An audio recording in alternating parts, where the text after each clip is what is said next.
right, well, good morning, or maybe it's afternoon. I have no idea what time it is, wherever you are, whenever you're listening to this. So, I don't usually make videos. In fact, I am usually a useless scroller on TikTok, going through tons of content, looking up recipes, funny memes, all that kind of stuff. I'm really not a poster. But there's a lot of things going on in the world today and in the country, and I felt called to kind of put some opinion out there on it, right? Maybe my opinion is your opinion, maybe my opinion's not your opinion. I don't know, but I wanted to put my thoughts out there. And maybe those thoughts help people think more clearly. Maybe it doesn't help anybody, I don't know, but it makes me feel maybe a little bit better. And so, who am I? Not really anybody. I'm just a guy in Florida who's on his way to work this morning, driving down the toll road, South Florida, heading to work. All right, so what are we going to talk about today? Well, lots of things going on in the government, right? We see a lot of stuff going on in the media, and I see lots of posting, lots of opinions, and so we're going to talk about some of those things. Now, before we proceed any further, I will warn you, I am driving. I'm driving in South Florida, which I know it's not the worst area in the world. It could be driving in LA, I would suppose. But Florida has some pretty bad drivers, as you may or may not have heard. People don't like to use turn signals, they like to cut you off, that sort of thing. So, in the course of this video, if there are any explicatives, if there is any cutting off of anybody, I apologize in advance. But if you're from Florida, if you're especially from South Florida, well, if you know, you know, right? Alright, so let's talk about this. So, first thing I want to talk about. Going through social media right now, obviously we see a lot of stuff going on with the Trump administration. And before I even get in further into this, let's talk about where I stand. So for most of my life, I was a moderate Republican. I probably lean more liberal on social issues. I lean pretty far right on financial issues and monetary issues. And where do I stand today? It's a great question. I still feel like I'm somewhat of a moderate. But I will say that I feel like the right has moved so far right that now I'm considered left, even though my beliefs haven't changed that much. So that's where I'm at, right? All right, so let's kind of move forward with this. So right now, we have President Trump slinging around executive orders like it's spaghetti, throwing it against the wall, seeing what's going to stick and what's not going to stick. So the first thing I think about when I think about executive orders, I think, do they have a place? Yeah, they have a place, right? They're supposed to be there to enhance laws that are already in place, to give greater clarity to them. But in more recent years, they get used to try to work their way around some of the gridlock that's in Congress. And when presidents can't get their agendas passed, they start whipping out executive orders to see what's going to stick and what's not going to stick. And that in and of itself is kind of a sad commentary, all right? Because really, we're meant to work together instead of working at polar opposites. That's just not the case. And so when we see all these executive orders coming back in, both on the Democratic side under Biden or under Obama or under Clinton, and then we also see them coming in, under Republicans, we tend to look at them a little bit more closely and see what it is that's going on with them. So I'm going to pick on one particular executive order, the one he's thrown out about birthright citizenship. So I get what Trump is doing, right? He's throwing spaghetti against the wall. He wants to see what he can and what he can't get away with. And so, obviously, we knew that that was going to get challenged, right? There was no way that it wasn't going to get challenged. He knew that it was going to get challenged. We all know that that right is firmly ensconced in the 14th Amendment. And so, I have some issues with him, I guess, not really understanding that and trying to find a different way to make it happen. But on the other hand, it's kind of accepted practice.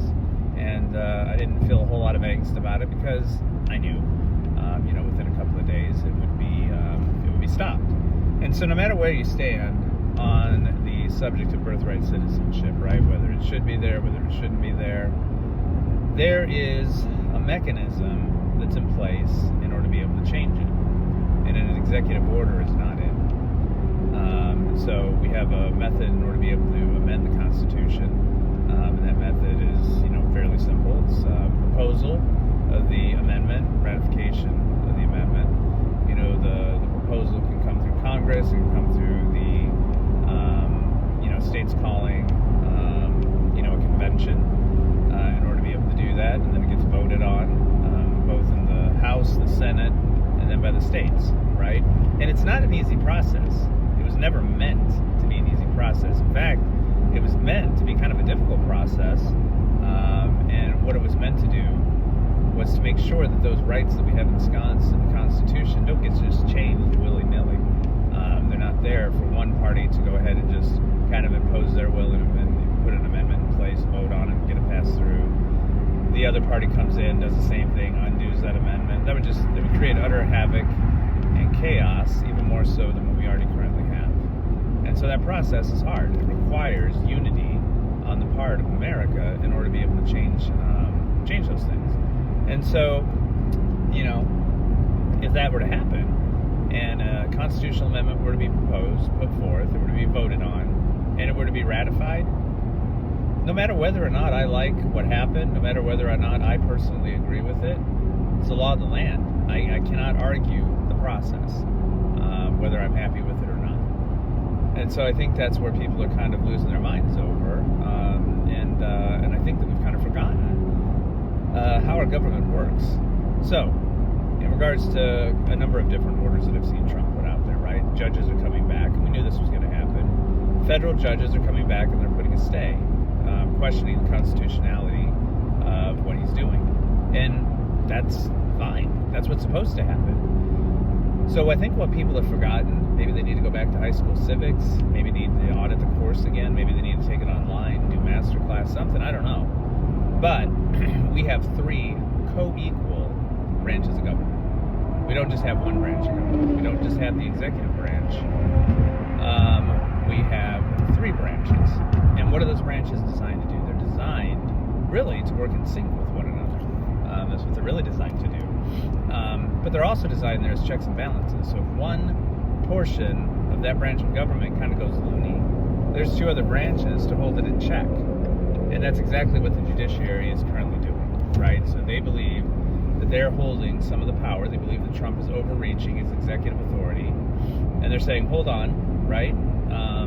We're going to put a stay on this, and then we're going to talk about it. We're going to determine whether or not what it is you're trying to do is actually constitutional. And that's their right. At the end of the day, neither you, nor me, nor Trump, nor even Congress decide on what's constitutional or not constitutional. That is the purview of the judiciary, of the judicial branch of our government. That is the sole reason for the existence of the Supreme Court, and for the federal judges to be able to rule on and such. And that process is a process like any other, right? So Trump puts out an executive order. The federal judge comes back and says, hey, that's unconstitutional. We're going to put a stay in place. Now, maybe the judge puts a stay in a particular area. Maybe he puts a stay nationwide. And then the process begins, as it should. That process begins to wind its way up through the courts, right? The Trump administration will come back and appeal. It'll end up going before that federal judge. The federal judge will make a ruling. If they don't like what that ruling is, then they appeal that ruling. Maybe it goes up to the, appellate court. And it winds its way up. And if they don't get the answer they want, eventually it gets to a point where there's nowhere else for it to go but to the Supreme Court. So then they petition the Supreme Court to take up the case.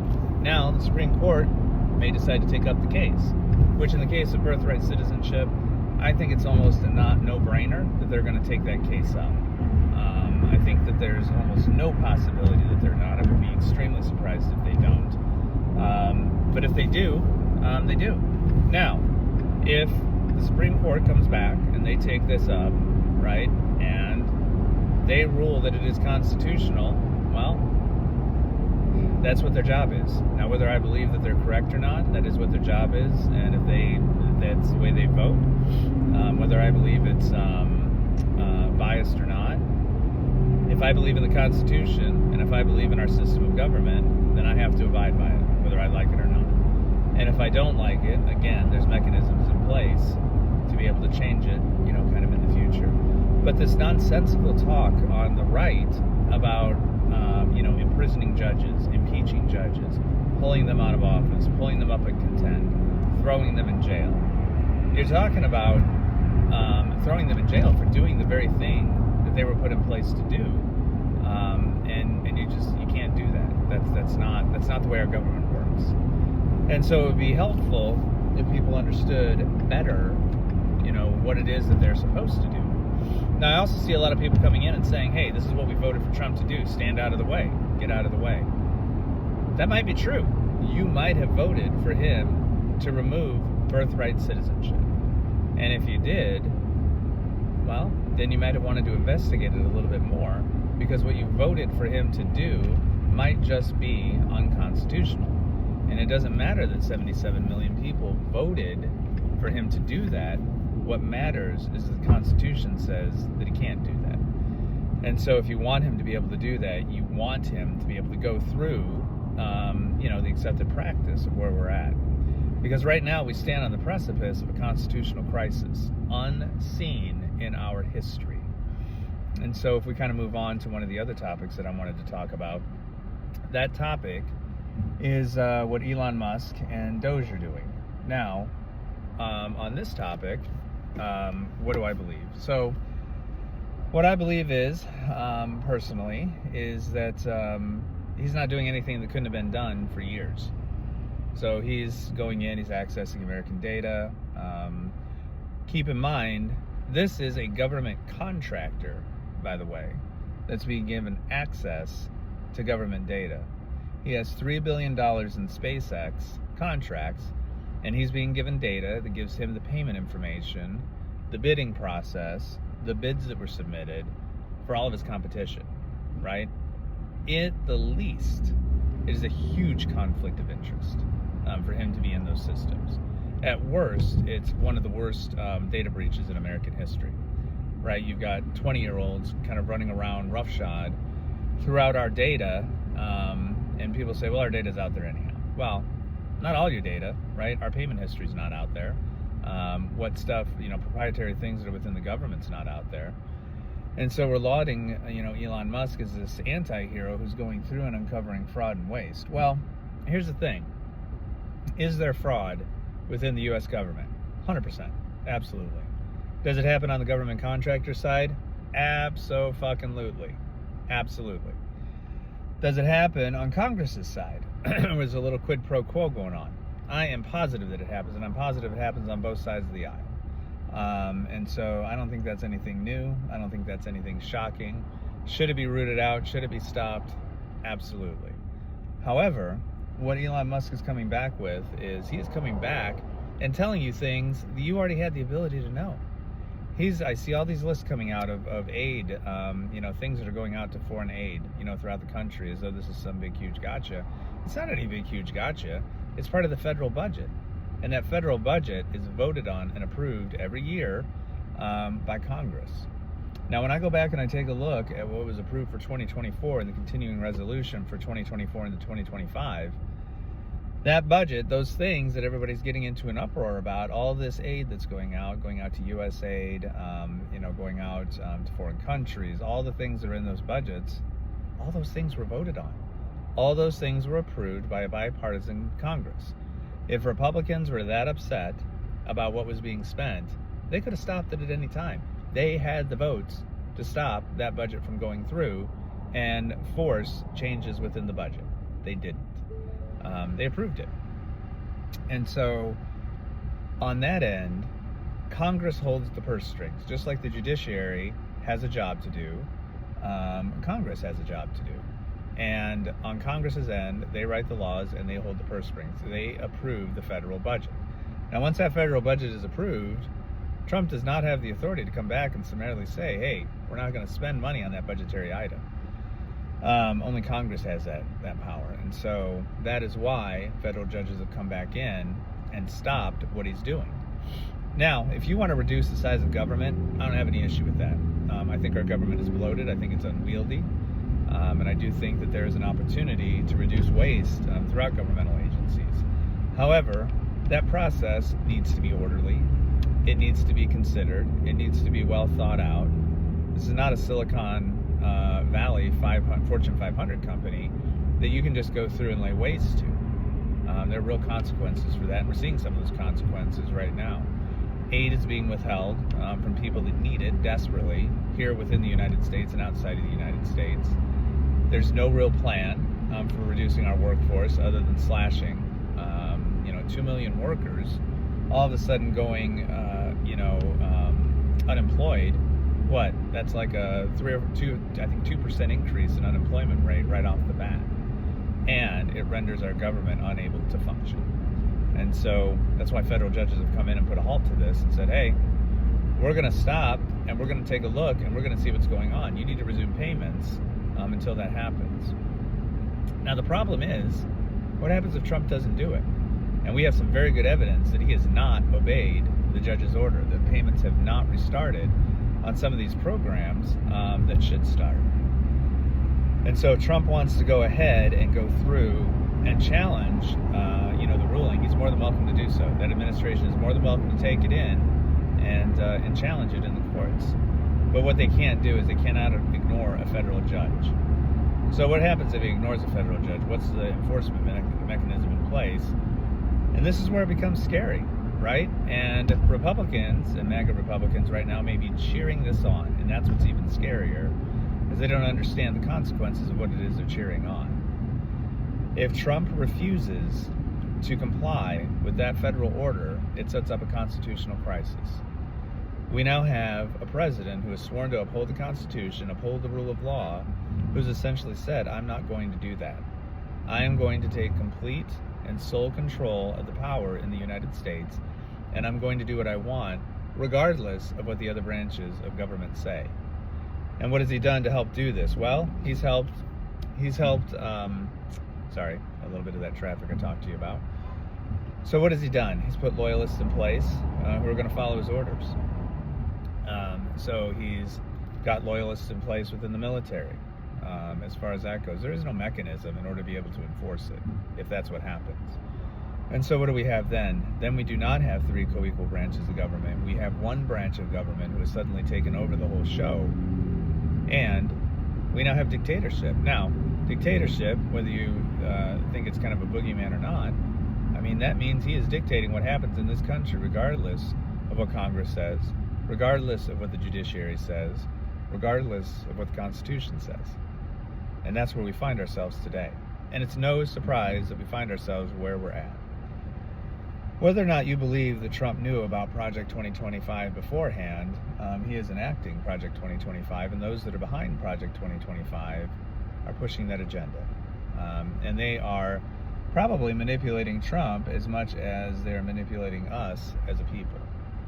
So when you come back and you say, Musk is finding all this stuff, all these payments, we need to audit, well, the budgets have always been there. Why wasn't he auditing these budgets all along? Why didn't he have these budgets audited before Trump ever took office? If he's concerned about the audits that were done, why didn't he go through and audit the audits that have already been done for every department that's currently in place? And who is defining waste? Who is defining fraud, right? Just because you don't like the way that something's being spent doesn't mean there's fraud, doesn't mean there's waste. It means that somebody voted for something that you don't agree with, and there is a mechanism for changing that. If you are unhappy with what is in the federal budget, then change who you voted for. Vote for a candidate who's in Congress who is going to put in place what it is you believe should be there. But what we can't end up being at, we cannot end up being in a position where we have a dictator in place, where we have somebody, one person, one branch of government that is calling all the shots, irrespective of the legislative branch or the judiciary branch. And so that's my thoughts for today. So you guys might agree with them, you might not agree with them. I may get back a bunch of comments, who knows? As far as this goes, it may not touch anybody, I don't know. But it does make me feel a little bit better, just to kind of get it out there. A little cathartic on my part. And you guys are, anybody who's listening is kind of a part of that. So I appreciate your time. I know this was long, and I appreciate you listening. Until next time.